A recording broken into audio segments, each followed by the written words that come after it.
次の17まで載せてくれてるけど、もし進めばということで、はい。そこは、サタデバプラブにお任せします。はい。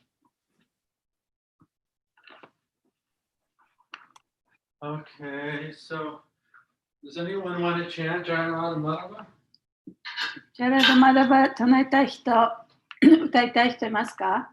クリシュナアバターラ歌ってください。お姉さん、たまにはお姉さん。じゃあ私行きますね。うん。ジャヤラダマダバクンジャビハリジャヤラダマダバ Don't sing. ジャビハリゴピジャナバラバキリバラダリジャヤゴピジャナバラバ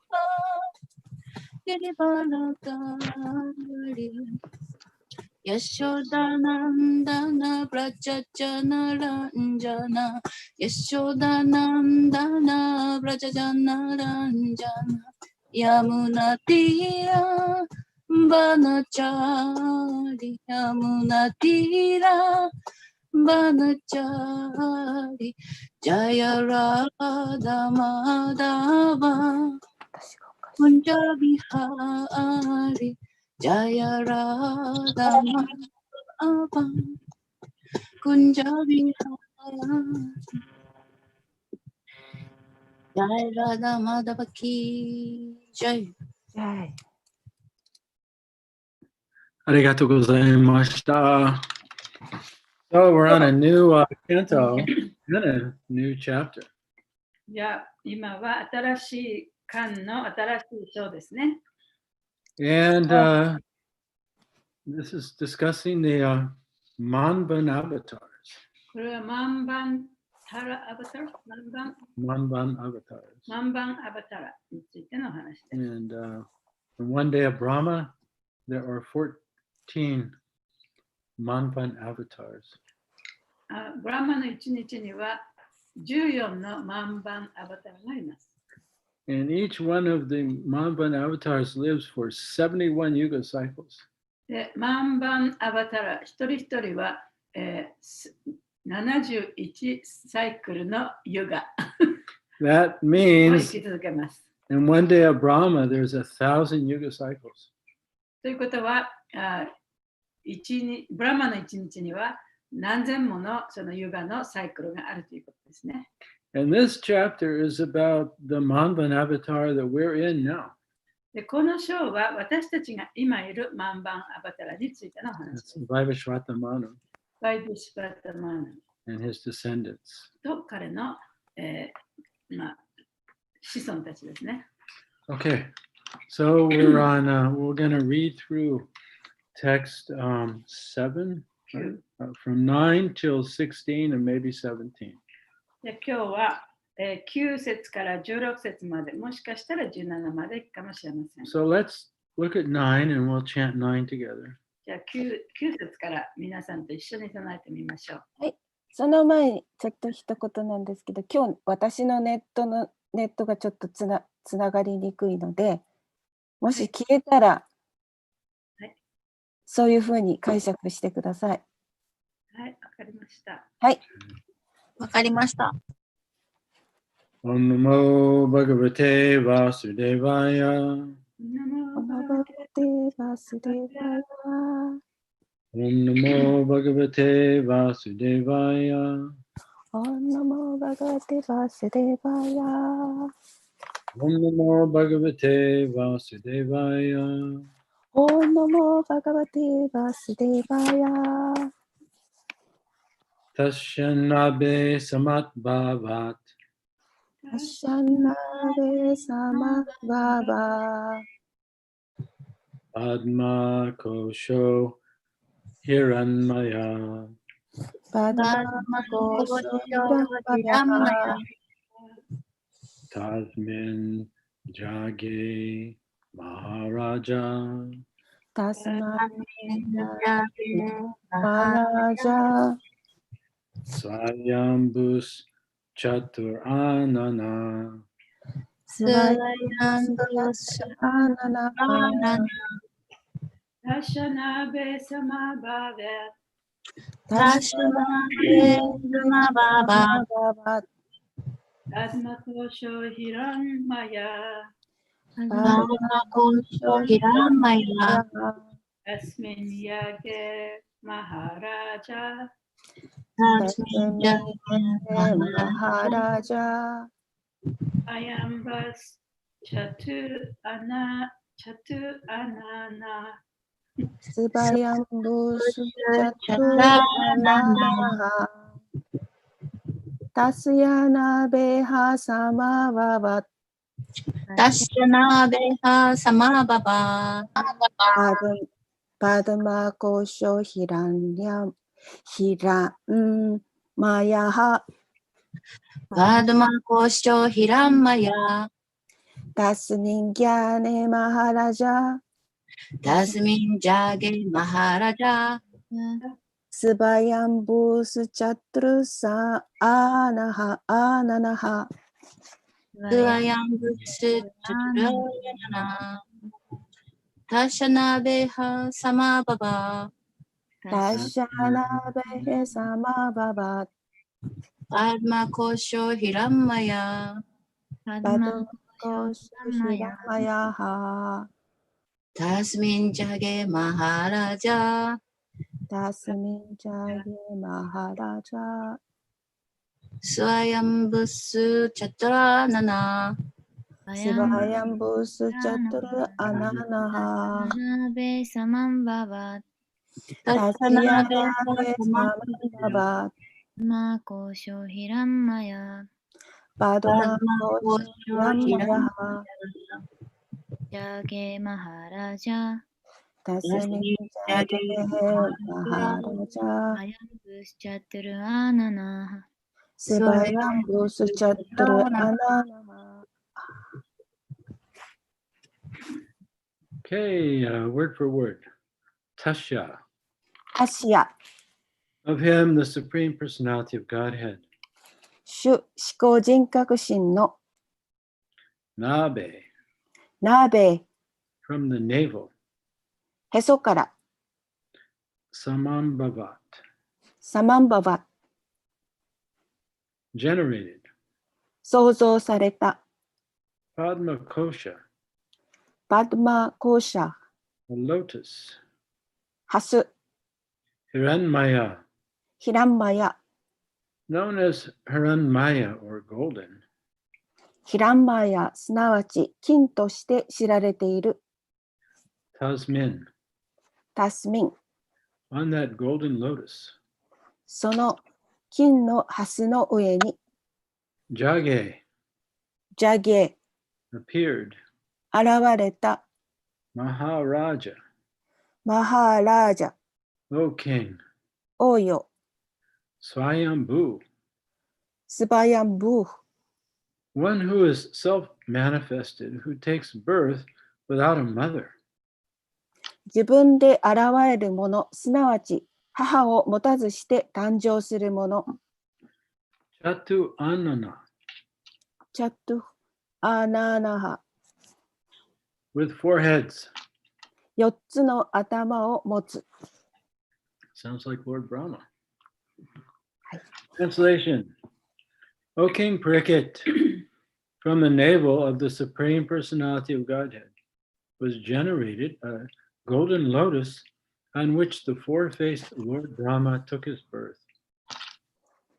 翻訳パルキシット王よ思考人格心のへそから金のハスが生まれその上で4つの顔を持つ主ブラフマーが生まれた Text 10. From the mind of Lord Brahma, actually we never announced, there are some devotees in China listening now. このクラスをね、チャイナのディボティが聞いていることもあるんだそうです。So we never announced, this is Canto 9, Chapter 1, And we're reading verses 9 through 16. で今言ったのはその中国の人のためにね、今は、第9巻の第1章、9から10節ですっていうことを今言いましたね。Okay, so Jusetsu, text 10. From the mind of Lord Brahma, Marichi took birth, and from the semen of Marichi, Kashyapa appeared from the womb of the daughter of Daksha Maharaj.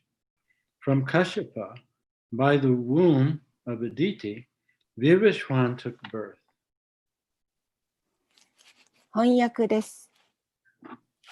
シュ・ブラフマーの心からマリーチが誕生し、マリーチの精液からカシャパが現れ、カシャパからすなわちラクシャの娘アディティの子宮を通してリバスバーンが誕生した。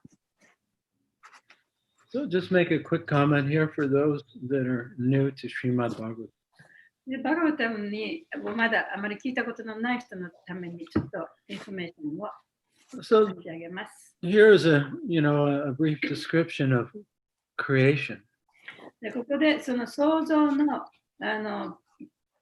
記述がここでされてるんですね。Yeah, so at the beginning, the universe is empty. で、一番最初、宇宙というのは空っぽでした。And then Brahma is born from the lotus flower that's growing out of the navel of Lord Vishnu. で、ビシュニューシンから来た、ビシュニューシンのお腹、おへそからこう生えてきたハスの花の上で、ブラマが誕生しました。So Brahma has a material body. ブラマというのは物質的な体を持ってるんですね。So he's actually the first materially created being. だからブラマは物質的に作られた最初の生き物だというふうに言うこともできます。Yeah, so from Brahma's mind comes Marichi. で、ブラマのマインドからマリッチが来ました。And then Marichi actually had a wife. で、マリッチには奥さんがいたんですね。And so from the combination of his semen and his wife's egg, Kashyapa appeared. で、そのマリッチの精液とその奥さんとのね、その合体したものからカシャパが来たんですね。Yeah, so all the created living beings that come after Marichi are born in this way. で、このマリッチの後で生まれたその物質的な生命体というのは同じような形で生まれました。So these first created beings created by Lord Brahma, they create all the different forms of the living entities throughout the creation. で、そのブラマが最初に創造されて、そのブラマを通してこう次に作られた生命体っていうのは動物とか木とかそういったものをすべて含めてあらゆる生命体がそこから生まれました。So they're called Prajapatis. で、それらはプラジャーパティと呼ばれます。 Those who give birth or create others. で、プラジャーパティというのはそのまた別の生命体を作るものという意味ですね。Yeah, so from Kashyapa and Aditi is born Vivishwan. で、カシャパとアディティからビバシバンが来ました。 So maybe 生まれました。those of you who have read Bhagavad Gita, you've heard of Vivishwan. で、バガバダギータを読んだ人はビバシバンという名前を聞いたことがあると思います。Vivishwan is the sun god. ビバシバンというのは太陽神ですね。And his sons became the rulers of the earth. そして彼の息子がこの世界を司ることになります。So Krishna tells Arjuna that he first instructed the science of yoga to Vivishwan. だからクリシュナはアルジュナに言ったんですね。このヨガの科学は最初にこの太陽神であるビバシバンに語ったというふうに言ってます。And Vivishwan instructed it to his son Ishvaku, who was the first king of the earth. そしてビバシバンはその教えをイクシュバクというその地球の王様だった人ですね。自分の息子なんですけれども、彼に教えました。So the first dynasty of kings on the earth descended from the sun. 最初のこの地球の王朝というのはその太陽から来てるんですね。Okay, so just a little background information as we read the next verses. で次の説に行く前にちょっとね、その背景をお話ししました。Text 11 and 12. 11、12節です。O king, best of the Bharata dynasty, from Bibhishwan, by the womb of Sangya, Shraddhadev Manu was born. Shraddhadev Manu, having conquered his senses, begot 10 sons in the womb of his wife Shraddha. The names of these sons were Ishwaku, Nigra, Saryati, Drishta, Dishta, Karushaka, Nari Shanta, Prishadra, Nabhaga, and Kavi. 11から12節です。王よ、バーラタ王朝の最高なるものよ。サンジュニャの子宮を通して、ビバスバンからシュラッダデーバマルが誕生した。シュラッダデーバマルは、自らの感覚を制御して、妻、シュラッダの子宮に10人の息子を設けた。その息子たちの名前は、イクシュバーク、ムリガ、シャリアーティ、ディシュタ、ドリシュタ、カルーシャカ、ナリシャンタ、プリシャドラ、ナバガ、カビである。はい。So it looks like the Ishwaku is the grandson of Vivishwan. でエクシュバークはビバスワンの、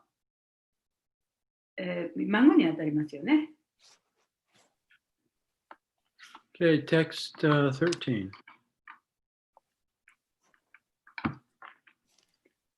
Manu at first had no sons. Therefore, in order to get a son for him, the great Saint Vasishta, who was very powerful in spiritual knowledge, performed a sacrifice to satisfy the demigods Mitra and Varuna.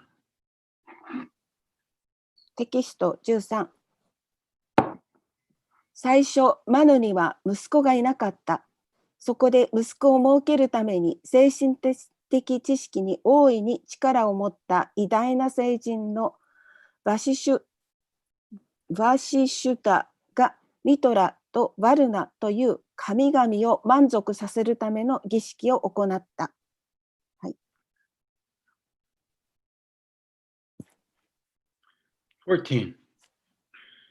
During that sacrifice, Shraddha, Manu's wife, who was observing the vow of sustaining only by drinking milk, approached the priest offering the sacrifice, offered obeisances to him, and begged for a daughter. テキスト14。その儀式の最中、マヌの妻であり、ミルクだけを飲んで暮らすという誓いを守っていたシュラダーが、儀式を行っていた僧侶に近づいて尊敬の礼を捧げ、娘をくださいと恋願った。はい。Text 15. Told by the chief priest, now offering oblations, the person in charge of oblations took clarified butter to offer.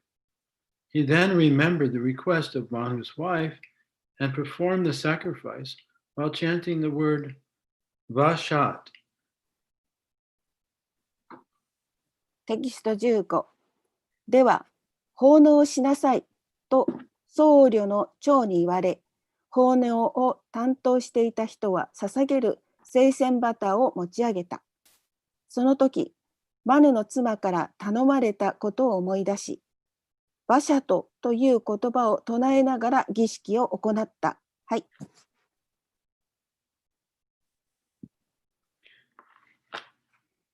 Text 16 and purport. Manu had begun that sacrifice for the sake of getting a son, but because the priest was diverted by the request of Manu's wife, a daughter named Elah was born. Upon seeing the daughter, Manu was not very satisfied. Thus, he spoke to his guru, Vasishta, as follows. 16節。マヌは息子を設けるためにその儀式を始めたのだが、僧侶がマヌの妻の要望によって気が散らされたために、イラーという名前の娘が生まれた。娘を見たマヌはあまり満足できず、グルであるバシシュタに次のように言った。はい。Purport. Because Manu had no issue, he was pleased at the birth of the child, even though a daughter, and gave her the name Ilah. マヌには子供がいなかったため、娘ではあっても子供が誕生したことを喜び、イラーという名前をつけました。Later, however, he was not very satisfied to see the daughter instead of a son. しかし生まれてきたのは息子ではなくて娘であったことが分かってあまり満足しませんでした。Because he had no issue, he was certainly very glad at the birth of Ilah, but his pleasure was temporary. 子供がいなかった彼にとってイラーの誕生はもちろんとても喜ばしいことではあったのですが、その喜びは一時的だったのです。はい、終わりです。End of the purport. パポート終わります。Om Aganatamimendasha Gananjana Salakaya Chaksun Militamina Tasman Shri Gurave Namaha Namaham Vishnu Padaya Krishna Prastaya Bhutale Srimakti Bhakti Vedanta Swaminiti Nandane Namaste Saraswati Devi Gauravani Pacharane Nirvishesha Sunyavadi Paschatya Deshatarne Shri Krishna Chaitanya Prabhu Nityananda Shri Advaita Gadadhar Shri Vasari Gaur Bhakta Vrinda Hare Krishna Krishna Krishna Hare Hare Hare Rama Rama Rama Hare Hare Panchakalpatarubhyascha Kripa Sindhu Devacha Patitanam Pavanebhyo Vaishnavebhyo Namo Namaha. So, in this section of the Bhagavatam, we're reading about creation and the universal management. バガバタムのこの部分では、この創造と宇宙的な管理、その宇宙を管理することですね。それについて書かれています。Yeah, so we're learning how the forms of life are created and how they descend from Brahma. でその命というものがどのように生まれて、でブラマからどんどんとこう子孫がね、増えてきたということを最初に読みました。And also how the universe is managed by the demigods and the Manus. そしてマヌや半神たちによってこの宇宙が管理されているということも学びました。And we're learning also about the universal time or the time frame of the universe. またその宇宙時間ですね。宇宙時間とその今の地球時間との比較、そういうことも学んできました。So just a little refresher, especially since we're starting a new canto. The 8th canto was about the subject matter of protection. でこの前のね、その第8巻というのは、その保護という守られるということについて、それが主題でしたね。It's about how the Lord protects his devotees. でそれは主がいかにしてこのディボーティーを守ってくださるかということについてです。Yeah, so this is mentioned from Canto 6 really to 7 until 8. それは第6巻、7巻、8巻を通じて同じような主題でもって語られてきました。And so the Bhagavatam has 10 subject matters and the Bhagavad Gita has 5 subject matters. でシューマッバガバタムというのは10の主題があり、バガバドギータには5つの主題があります。So the Bhagavad Gita talks about the Supreme Lord, the truth of the Lord, Ishvara.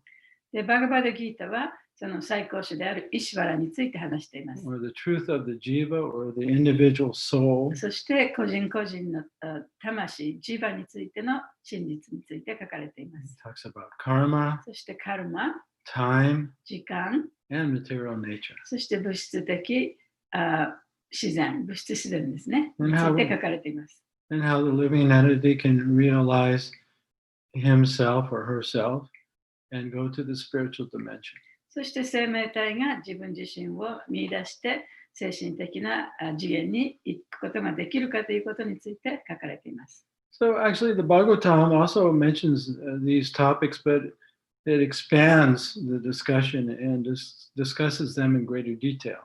でバガムタンもその5つについて書かれているんですけれども、もっと詳しく書かれていて、それぞれの主題についてさらに深いところまで話しています。 Yeah. So the Bhagavatam also describes the material nature, でバガムタンは物質自然について語られている。 and it describes what's called the primary creation and then the secondary creation. でその主要な主だった創造、そしてその次に続いていく創造、それについて書かれている。 And then it's also describing how the creation creates the different forms of the living beings so that they can satisfy all their different desires. そしてその創造というの、創造を通してさまざまな生命体が作られ、そしてそれぞれがsatisfy the Lord、 satisfy their own desires. そして Right? それぞれが自分の持っているね、その願望、欲望というものをこう満たしていく、その過程も書かれている。 Yeah, so we can see that the material forms are from very, very simple to complex. 物質的な形態というのは非常に単純なものから複雑なものまでたくさんあります。 Right? You could say the simplest material energy is the parts of the atom.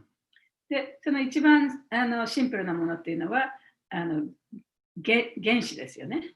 And then you have the atom. そしてそれから分子。 Then you have combinations of atoms. で、その分子の混合体があります。 And they make molecules. で、それが分子なのか、原子の一部があって、それが原子になり、そしてその結合体が分子になる。 Yeah, so the simple form becomes more complex.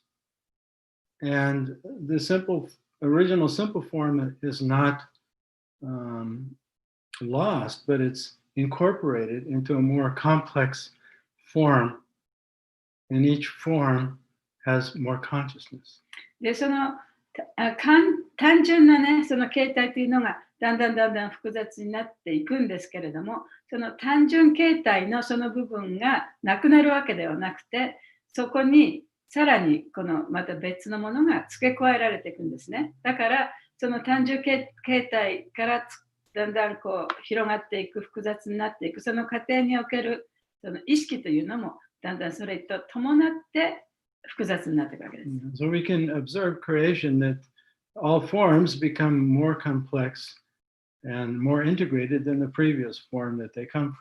だからその創造の過程でも見られると思いますけれども、最初にあった最初に創造されたものから複雑なものになっていく上で、そういうものがだんだんとね、こうなんていうの、蓄積されていく、そういう形で複雑になっていくんですね。And now another subject is the change of the manus. で、もう一つはそのマヌの変化。And so we're learning about that in で、 this そのことを section. 今学んでますね。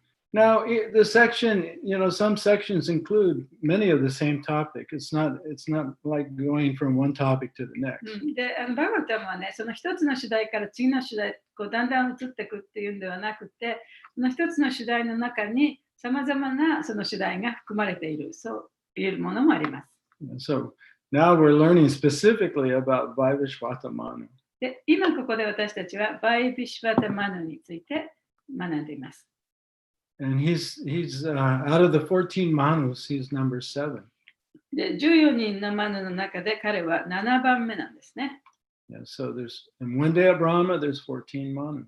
で、ブラマの1日には14人のマヌがいます。Each one lives a long time. で、その一人一人がもう非常に長い寿命を持ってるんですね。So this is significant for us because we're in the time frame of the universe, we are in the Vaivashvata Manu. で、ここが重要だっていうのは、私たちはこのバイビシュバタマヌの時代に今ここにいるわけですから。And why are we discussing this topic in the Bhagavatam? で、バガバタムでなぜこういう話をするかというと、Well, because Maharaj Pariksit asked Sukadeva Goswami, he wanted to know about Vaivashvata Manu and the descendants of Manu. で、マハラジ・パリキシットはスーカデブ・ゴスワミからバイビシュバタマヌとその子孫について教えてくださいというふうに聞いたわけです。And why was Pariksit Maharaj interested in Vaivashvata Manu? なぜそのパリキシット・マハラジがバイビシュバタマヌのことを聞きたいと言ったんでしょうか。So if we were paying attention to the previous end of the previous canto, Canto 8, the topic of Vaivashvata Manu came up. で、覚えている方もいるかもしれませんけれども、その8巻の終わりのところでね、そのバイビシュバタマヌの名前が出てきていました。Because previously Pariksit Maharaj wanted to know more about the fish incarnation. で、前はそのパリキシット・マハラジはその種の魚の化身のことについて知りたいと言ってたんですね。And the fish incarnation appeared to Maharaj Satyavrata. で、その魚の化身というのはマハラジ・サッティブラタの前に現れた化身です。Yeah, who appeared about 3 manus prior in the fourth manu, Chakshusha Manu. で、この今のマヌから3つ遡ったのがチャクシューシャマヌといって、その時にこれはそのサティブラタマハラジがその時に存在してたんですね。See, these stories are actually all related. で、このお話っていうのはそういう意味でつながりがあるんですね。So Maharaj Satyavrata, he pleased the incarnation of Lord Fish. で、マハラジ・サティブラタは魚の化身を喜ばせました。And he got the benediction that in the future he would be the Vaivashvata Manu. で、そこでもってその恩恵を受けて、将来的にお前はバイビシュバタマヌになるんだよというふうに言われたんですね。And that's why Maharaj Pariksit wants to know more about Vaivashvata Manu. だからこそマハラジ・パリキシットはバイビシュバタマヌのことについて聞いたわけです。So he wanted to know about Vaivashvata Manu and his descendants. そしてバイビシュバタマヌと彼の子孫について聞きたいと思ったわけです。And now Sukadeva Goswami is explaining to him, answering his question. そしてその質問に答えて、スーカデブ・ゴスワミはここでその話をしてくれるわけですね。Now, ultimately, the Srimad Bhagavatam is going to describe the highest original form of the Supreme Personality of Godhead, Lord Krishna. で、そのシーマッド・バガウタムでは最終的にはその最高の姿である最高人格主神、至高人格主神のことについてのお話をします。Yeah, the form of the Lord, where a living being can have one of 5 different relationships with the Lord.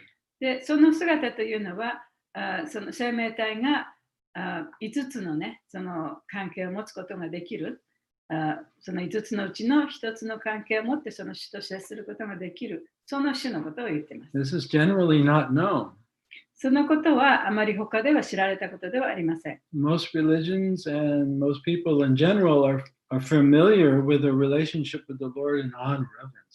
普通はその神様あるいは主とその生命体との関係というのは神を敬い恐れるということ、そういう関係を教えています。普通の宗教というのはね。Even the 4 major Vaishnava disciplic successions, they describe a loving relationship with the Lord in the form of awe and reverence. で、その指定継承の4つの指定継承がありますけれども、その中でもその神との愛の関係をその神を敬い、そして畏敬することによって得られるそのつながり、その愛のつながりを教えてるんですね。But in the 10th canto of Srimad Bhagavatam, it describes the form of the Lord as Krishna, where he has intimate loving relationships in 5 ways with his devotees. しかし、シュリマッド・バガバタムの10巻では、そのクリシュナとしての姿、そしてその中でクリシュナとの関係を、5つの関係を結ぶことができる。そういうことを教えてるんですね。And so when Krishna appeared, he demonstrated how a living being can love him and on reverence from a distance. で、クリシュナはもちろん降誕されて、この生命体たちがこの畏敬の念を持って、クリシュナとの関係を、愛の関係を結ぶことができるということも教えてくれました。Or one can serve the Lord very intimately as a servant. また、その主を召使いのように主に召使いのように使えるということも、そういう関係を持つこともできるということも教えてくれた。Or one can fall so in love with the Lord that he forgets that the Lord is the Lord. あるいは主を愛するあまり主が神様だということを忘れてしまう。そういう関係もあります。And love the Lord as a mother or a father. あるいは主をお父さんかお母さんのように愛する関係もあります。Or as a friend or as a brother. あるいは友達とか、兄弟のように愛することもできます。Or as a wife or a lover. あるいは奥さんとかね、あるいは恋人、そういう関係を持つこともできる。And so this is revealed in the 10th canto of で Srimad その関 Bhagavatam. 係のことについて、シュリマッド・バガバタムの10巻で説明されているんですね。And Krishna appeared to reveal his true self in the Vaivashvatamana. で、クリシュナはその自分の本当の姿を表すために、バイビシバタマヌの中に現れた。Yeah. はい。And Vaivashvatamana was present to witness the childhood and adult pastimes of Krishna. で、バイビシバタマヌは、クリシュナのその幼少時代、そしてクリシュナが大きくなっていく様を見ることができたんですね。And so that's this is one of the reasons that Vaivashvatamana was so significant in the Bhagavatam and for us. だからこそ、このバガバタの中でも私たちにとってもこのバイビシバタマヌという人がどんなに大切かということはそういうゆえんです。And so ultimately what we're discussing here is going to matter when we get to the 10th canto.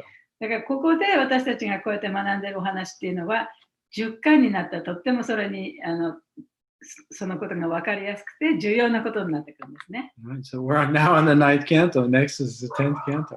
で今私たちはね9巻ですけれども次が10巻ですからね。Yeah. So it's said that the Bhagavatam is actually a deity. It's the form of the Lord. でバガバタムというのはそのご神像だと主の姿の一つだというふうにも言われています。And just as we worship the Lord by beginning at his feet and gradually moving up his body to his lotus face, the Bhagavatam is studied from the beginning at the first canto, his feet, all the way up to his face, the 10th canto.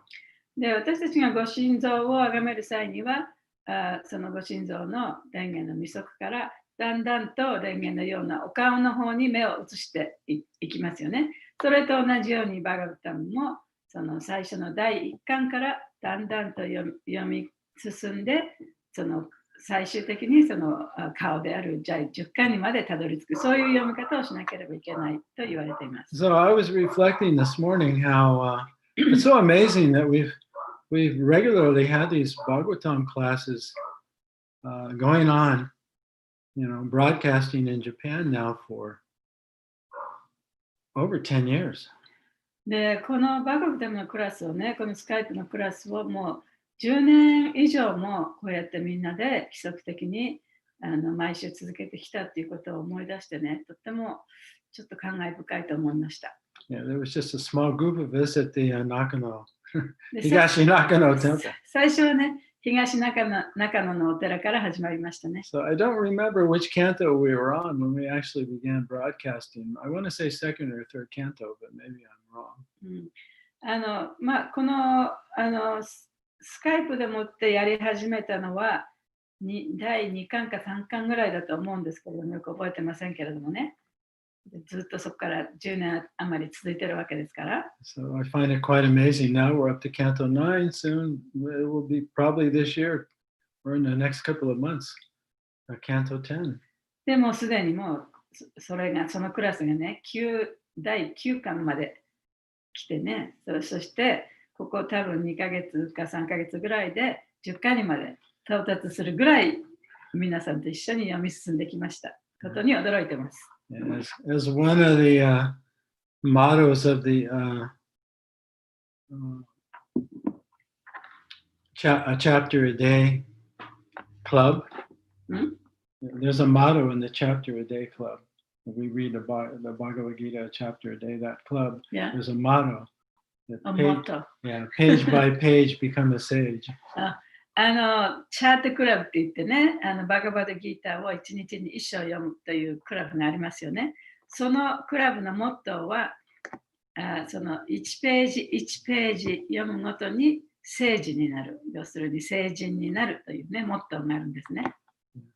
Or a journey of 1,000 miles begins with the first step.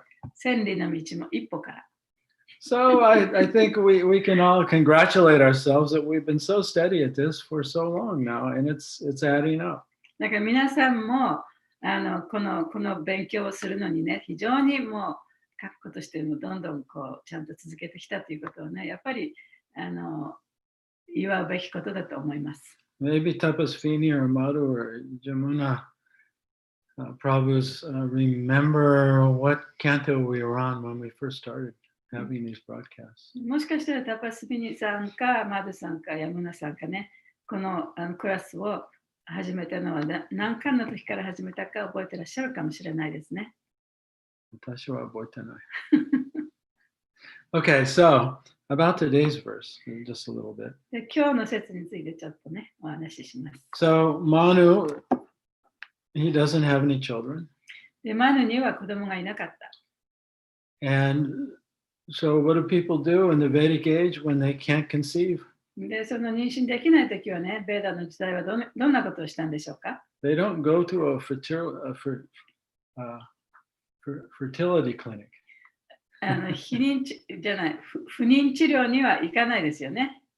They go to a Brahmin who's expert in sacrifice. で、その儀式に長けたブラマンのもとに行ったわけです。So in the Vedic times, the Brahmins were expert at chanting mantras and they could manipulate the material energy with mantras. でそのベーダの時代っていうのは、そのブラマンたちが非常に力があったために、このマントラを使って物質的エネルギーをこう変えることができたんですね。So Manu went to his spiritual master. で、マヌはその自分のスピリチュアルマスターのもとに行きました。A very powerful sage named Vasishta.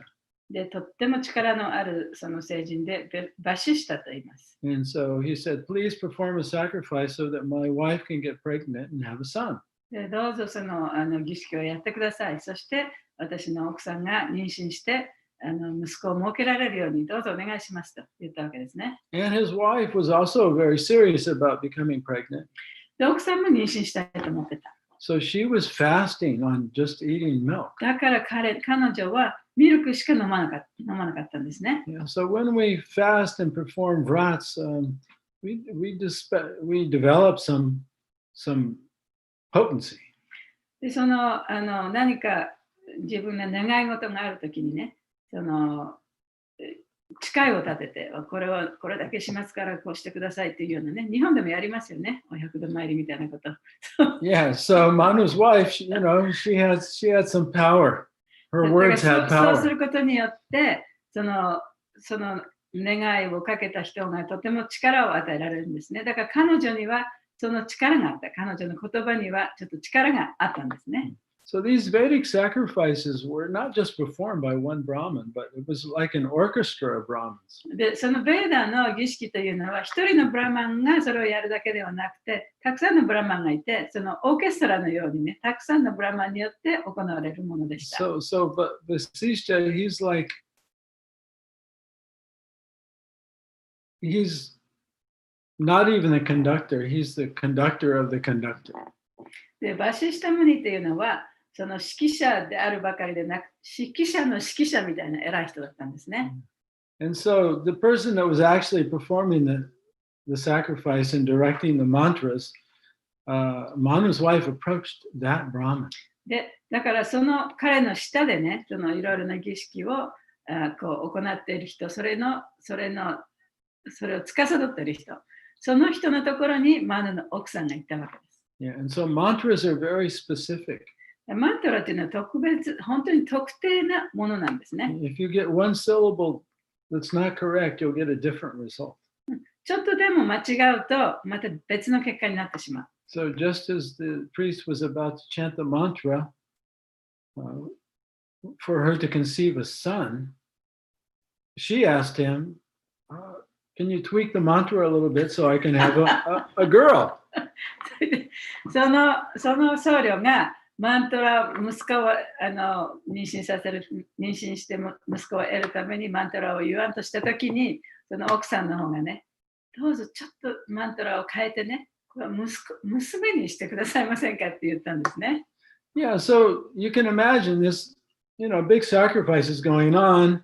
This Manu's wife goes up to the priest, can you change the mantra for a girl? Nobody else was aware of what's going on.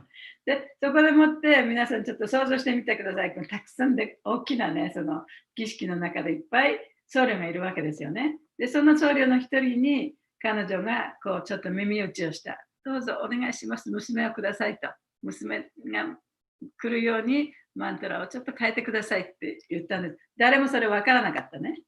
Yeah, and on the higher planets and, in the Vedic age, when people had mystic powers using mantras, they could get pregnant and have the child right away. They didn't have to wait for 9 months. そのこういう惑星ではその儀式をしてマントラを言ってすぐ妊娠することができたんですね。で、9ヶ月待つ必要もなく子供が生まれてきた。Yeah, so Manu, who had ordered the sacrifice to have a son, was surprised when a baby girl appeared. だからこの息子が欲しいと言ってこの儀式をしたマヌは娘が生まれた時にね、ちょっと驚いたわけです。So it's described in the purport that when he saw her, of course, he was happy to have a child because up until this time, they couldn't have a baby. で、そこまでの間はね、まだマヌたちは子供が全然いなかったわけですから、その赤ちゃんが生まれたっていうことはとても喜んだ。マヌもね。But in the back of his mind, he was a little dissatisfied and he was confused and wondering, why didn't I get a boy? でもちょっと頭の隅でね、子供が生まれてきたのは嬉しいんだけれども、なんで女の子なんだというふうにね、ちょっと不満足な気持ちが出てきたんですね。It's like ordering something online from Amazon and getting a different product. アマゾンでね、なんかオーダーしたのに、また別のものが来たっていうようなもんですね。So there was a moment of happiness and then a moment of disappointment and then a moment of confusion. だからその喜びの瞬間もあったし、不満足の瞬間もあったし、そしてちょっと混乱した瞬間もあったわけですね。Yeah, so in this sense, all human beings and those with demigods and those who have higher functioning cognitive abilities, they experience happiness and distress. で、そうやってすべてのその人間というのはね、どんなにその高い意識があったとしても、そういうさまざまな感情を持っています。They experience elation and disappointment. で、その心が躍るときもあれば、がっかりするときもある。Of course, these are all created by our own mind. でもちろんそれは自分のマインドから出てきたものなんですけれども、 So if we expect one thing and get another, we feel disappointed, 何 confused. かを期待してたんだけれども、期待したものでなくて別のものが来たときには、やっぱりちょっとがっかりして、あれどうしてなんだろうなっていうふうにちょっと混乱しますよね。 And in some cases, extreme anger. で、非常にその怒りを感じるときもあるかもしれない。 When we don't get what we want, sometimes we even feel personally hurt. で、その自分が望んでいたものが手に入らないときには、個人的にね、その心が痛んでしまうこともある。 Yeah, so that's the nature of, human incarnation. で、それは人間としての化身としてもう普通のことですね。当然のことです。 Even amongst the demigods. で、半身たちでさえもそうなんですね。 Because they also have false egos and minds で and, 彼らにも and 偽の uh, 自分 material のマインド bodies. も物質的な体もあるからです。 And they also experience this fire truck going by. They experience birth, death, old age, and disease. で、今ちょっとね、救急車が行きますけれども、生老病死もやっぱり体験していかなきゃいけない。 Yeah, I think the Buddhists also say that the human incarnation is full of 10,000 joys and 10,000 sorrows. だから仏教でもね、その人間として生まれたからには、1万の苦しみと1万の喜びがあるというふうに言われています。 And one of the austerities of mind that Krishna mentions for those who want to awaken is satisfaction. One of the austerity of the mind is satisfaction. Yeah. で、クリシュナが言ってますけれども、マインドの苦行の一つは、dissatisfaction, Satisfaction. 満足である。 It's a kind of mind control or mind and sense control. You cultivate inner satisfaction. I don't understand. The austerity of the mind. Yeah, There's austerities of the body, there's austerities of speech, there's Yeah. austerities of mind. I know the word itself. So we hire human beings, those are in the path of awakening. They control their mind. で、その目覚めの道を行くより高い位置にある人間というのは、そのマインドをコントロールしてますよね。 So that means that our happiness and distress, our pleasure and displeasure, だから私たちの苦楽、あるいはその喜び、苦しみというものは、 we have to control those. そういうものをね、やっぱりコントロールしていかなきゃいけない。ということで Otherwise, すね。 otherwise we become victim of our mind. そうでなければ私たちはマインドの被害者になってしまう。 But that's the wonderful thing about being human is this is possible for everyone. でそれは、その人間というのはそういうことができる動物なんですね。だからこそ人間は素晴らしい。 So let's just read this austerities of mind that Krishna mentions in chapter 7, verse 16.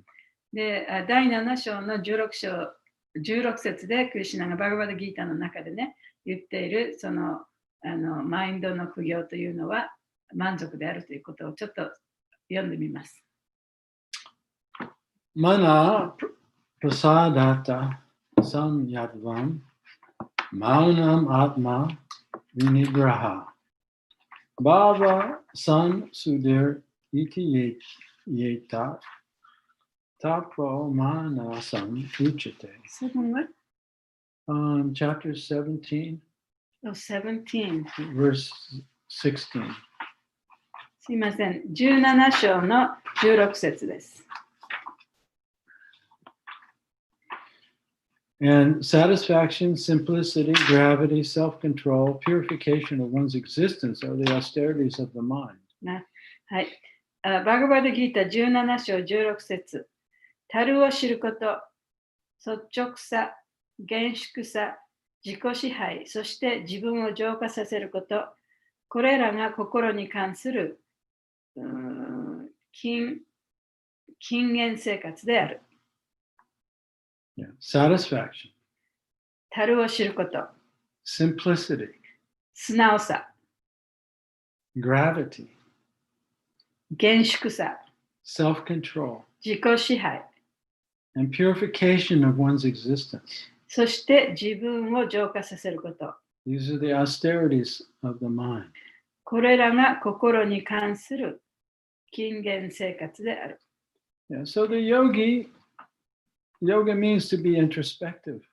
で、ヨガということはちゃんと自分の内面を見るということです。Yeah, normally our attention is captured by the external environment. 普通はね、私たちのその心というのは自分の周りにあるものに心を取られている。Right? Especially by this, cell phones. 特にそう携帯ですね。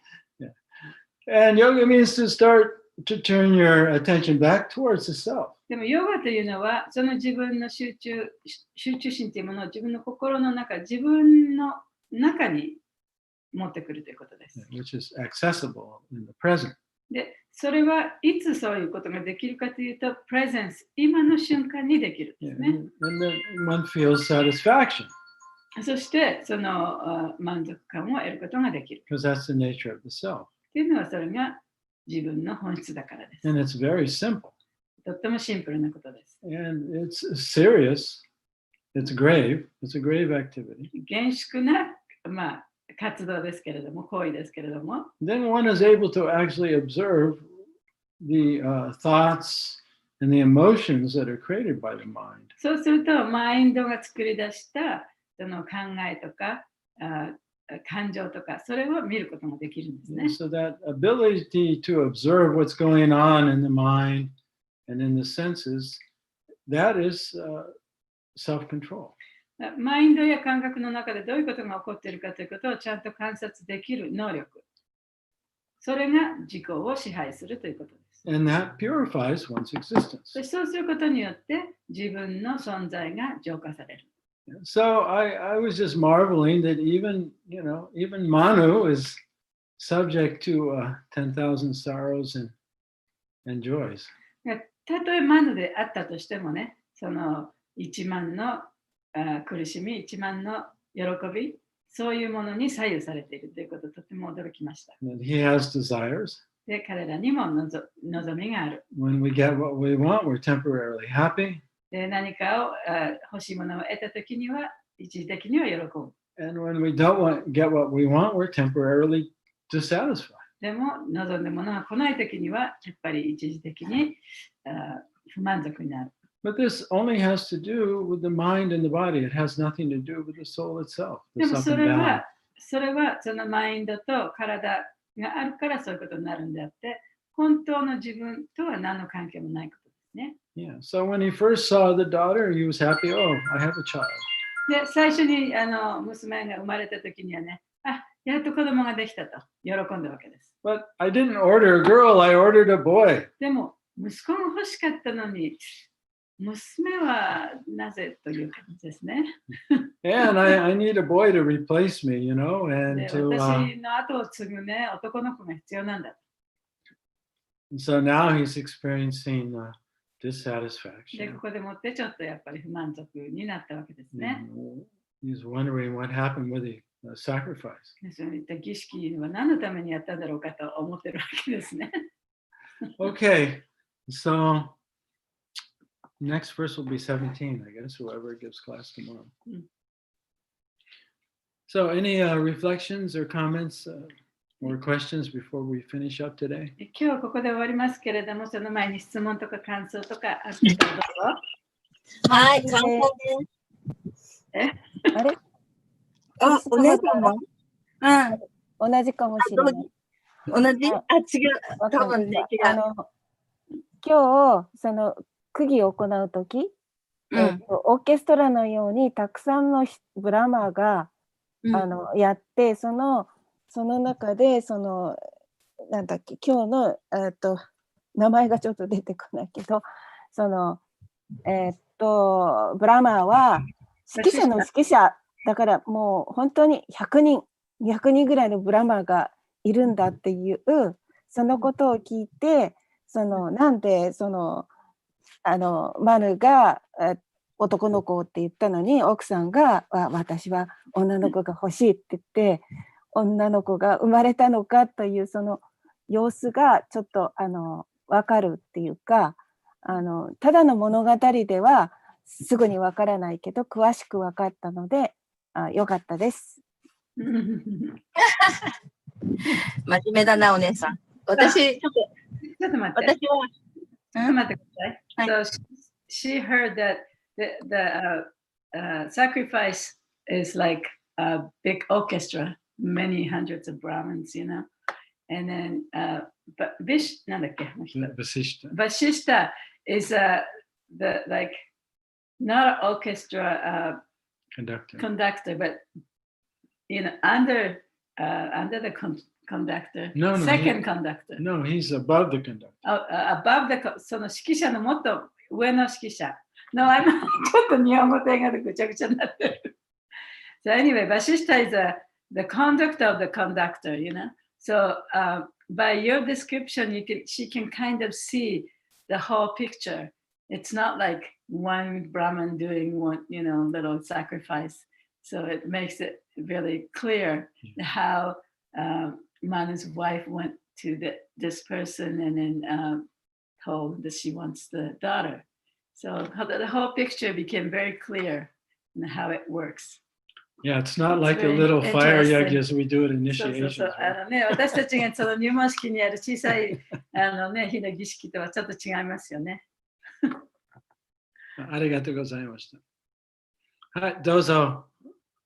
はい、私は真面目じゃなくてごめんなさい。今日のっていうか、この、章の、マヌの話って、実は自分の父ってもうすでに20年ぐらい前にもう亡くなってるんですけど、私の父親が、やっぱり男の子欲しかったんですよ。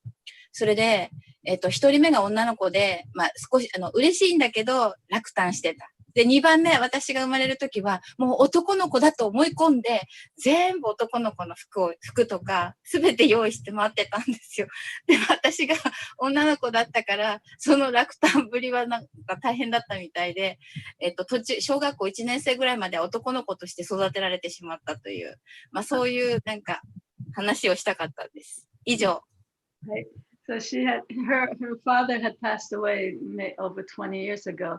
But he first had a daughter, and for the second one, he really wanted the boy, and then so but then second one was her, right, Krishna Avatar. So he was so disappointed.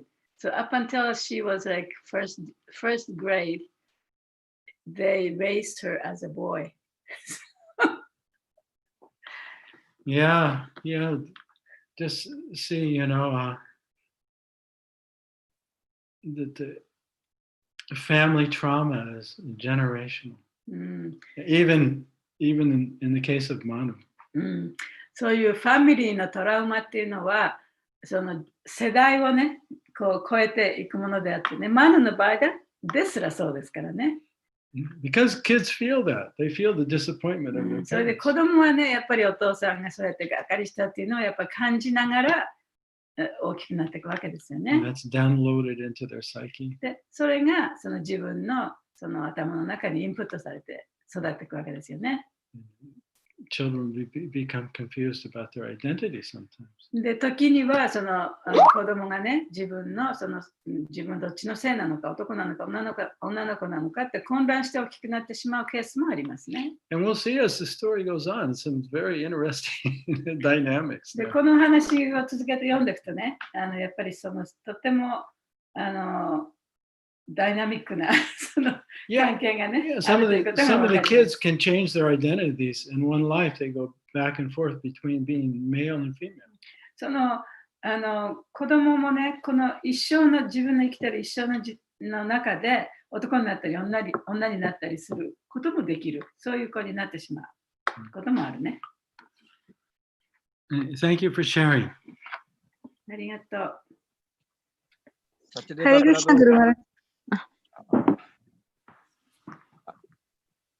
いいですか？どうぞ。シュリマド・バガバタムの10巻のところは、我々はそのクリシュナブックの訳がありますけど、ちょっと違うというか内容は同じでしょうけど、10巻は、バガバタムの10巻読んだらもっと詳しいことが書いてあるんでしょうか？ So, the 10th canto of Srimad Bhagavatam is equal to Krishna book, or the Bhagavatam has more details, or how does it differ?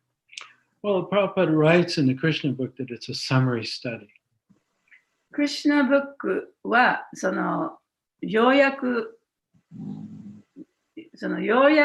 として学ぶものとして書かれたものなんだって。And it's just amazing, Prabhupada's writing of the Krishna book is just a super genius creation. で、プラバパーダがその書かれたクリシュナブックっていうのは本当にもうその天才的なね感じで書かれてるんだって。So, but if we read, now his, of course, Prabhupada, he translated the up until the 14th chapter. 14th chapter of 10th canto? Of Krishna book. で、クリシュナブックは14章までプラバパで訳してくださったね。Of course, Prabhupada's intention was at the time that he didn't, he translated, he created the Krishna book in, 1969. で、プラバパがその翻訳されたのは1969年。And it was published in 1970. で、70年にはもうそれが出版されてたね。So Prabhupada was already 74. で、その時にプラバパはすでに74歳でした。And he'd already had 2 heart attacks. でも、心臓発作も2回起こしてたね。So he wanted to give us the basics and figuring that he could leave any time.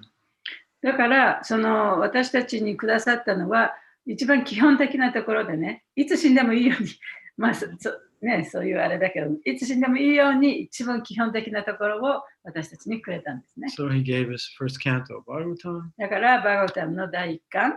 But those purports are packed. でも第1巻の解説はね、もう本当にその哲学的なことがいっぱいそこに書かれてるんですね。And then he gave us Krishna book. そしてクリシュナブック、Teachings of Lord Chaitanya. チェイタニア神の教え、And the Bhagavad Gita. でバガバディギター、 And Ishopanishad. イソパニシャド、 And Nectar of Devotion. ネクター・オブ・ディボーション。 So those are the major books that have everything we need.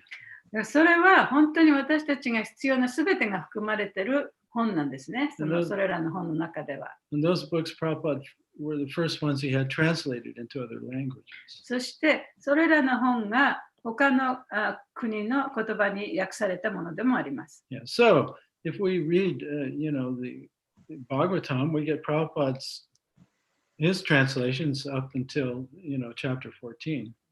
だからバガバタムは Bhagavatam, 10th canto, Yeah. Prabhupada translated up to chapter 14. そのプラバパーダが第10巻の14章までプラバパーダが書かれたのね。訳されたのね。But how many chapters are there in 10th canto? でも10巻には何章あるんでしょうかね。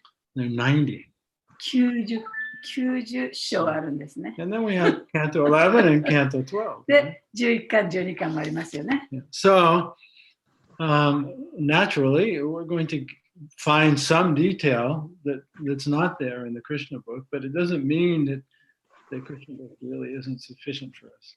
だから当然ね、そのクリシュナブックに書いてないことも、そのバガバタの方には書いて ありますけれども、でもそのクリシュナブックが完全ではないということではないですね。Especially if we read, the 10th canto with the translations of and commentary by Vishwanath Chakravarti Thakur that's translated by Banaswami, we're going to run into some amazing details. で、その第10巻の中訳解説をしたビシュバナタ・チャクラバルティの訳本はバヌスワミがなさったんですけれども、それを読んだらね、やっぱりそのお話が非常に細かいところまでされているっていうことが分かると思います。So Prabhupada's Bhagavatam had other commentators, but especially he relied a lot upon Vishwanath Chakravarti Thakur's commentaries. で、プラバパータのその翻訳されたものもいろんな人がその中訳してますけれども、その特にこのここのところの文章は、そのビシュバナタ・チャクラバルティがやったところなんですね。ありがとうございます。読みたいです。すぐですね。Hare Krishna. Hare Krishna. Krishna Jagat Pranam Guru Maharaj. I was thinking that to enter into the spiritual world, we should be fully pure. Even subtle things should not be present here. But here I was surprised to hear about the Manu, and we are actually nothing, like just like a seed or something, and something like that. So, and I was feeling that it's because of expectation, like in Manu case also. So can we really be without expectations in our life, or no likes or dislikes anytime in the life? So she was surprised to hear that Manu was not so transcendental. そのマヌがね、あまりその超越的でないっていうことに驚きました。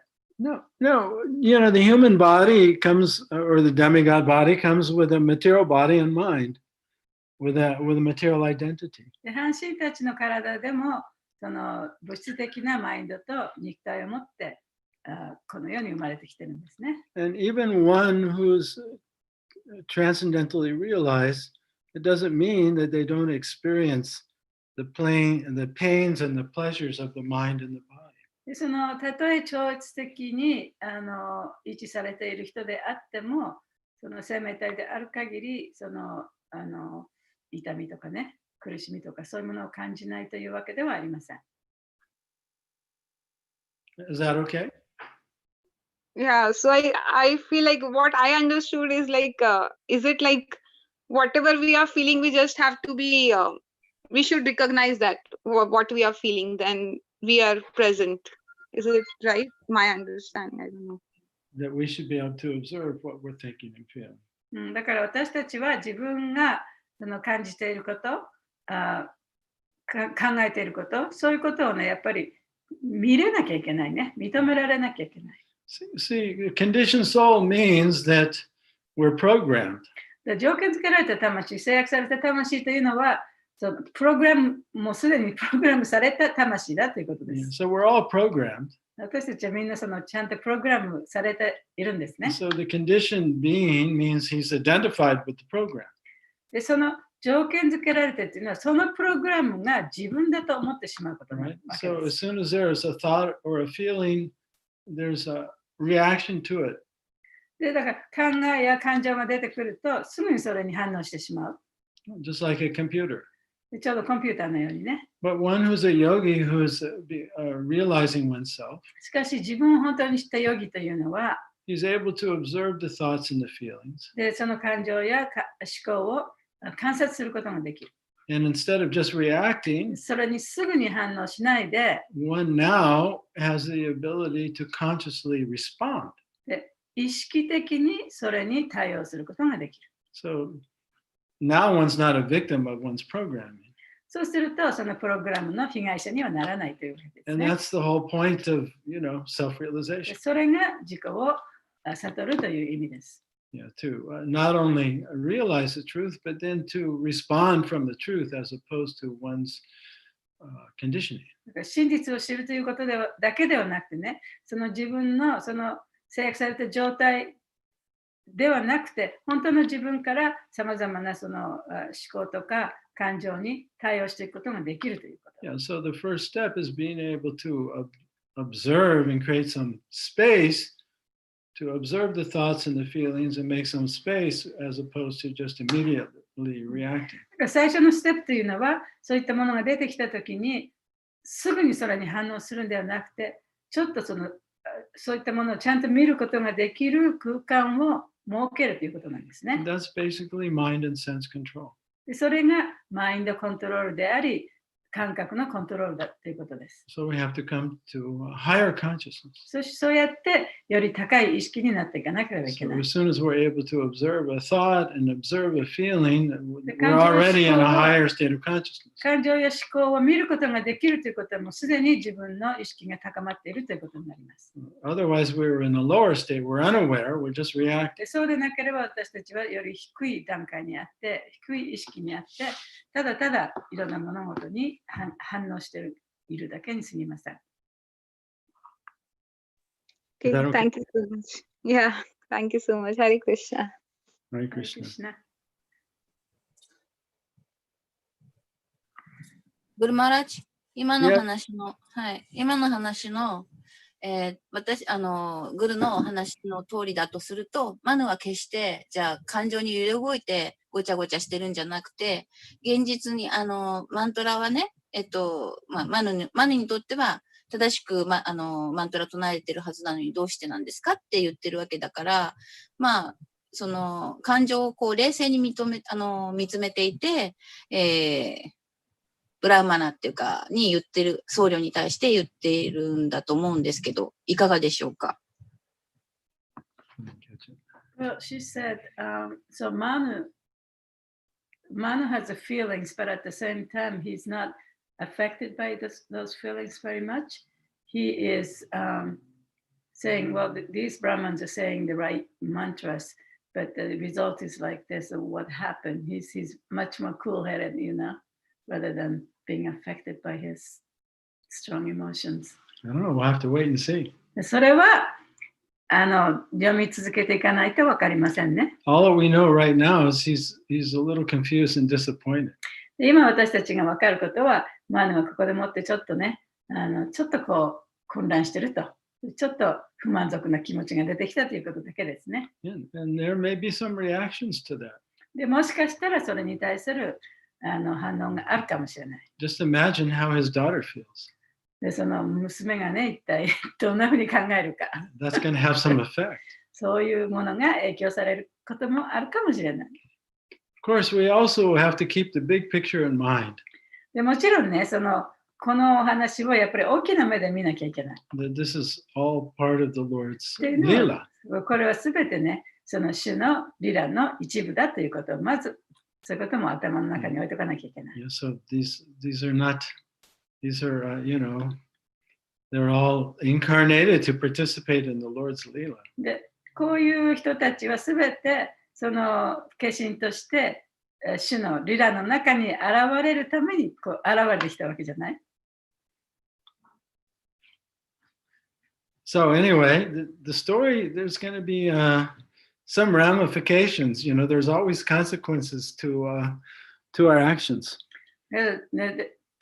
いつもね、その自分の行動にはちゃんとその結果が出てくるはずですからね。このお話の中でこういうことをやったことに対してどんなふうになったのか、それはね、読んでいってみないとわからない。So especially in a family, whatever a mother or father or child does, it affects the whole family. で特にね、その家族の中では、その両親や子供がやったことっていうことは、すべてその家族全体にね、影響することです。Yeah, family dynamics. でそれがファミリーダイナミックね。Family karma. ファミリーカルマ。So let's see what happens. だから、まあ、これからね、読み進めていって、どうなるか見てみましょう。わかりました。はい。面白いですね、バガバタンってね。Yeah, we're all not so different. そう、私たちもそうね、変わってはいませんよね。同じようなもんですね。生命体として。Okay, so we'll see you next week. ではじゃあ、また来週皆さんとお会いしましょう。All glories to Srimad Bhagavatam. はい。And all glories to the assembled devotees. ありがとうございました。クリシュナ、ありがとうございます。 Krishna, thank you so much. サタデバプラブとマハグナキ。じゃあ、じゃあ。じゃあ。あるね、声が。クリシュナ。ありがとうございました。また来週。さよなら。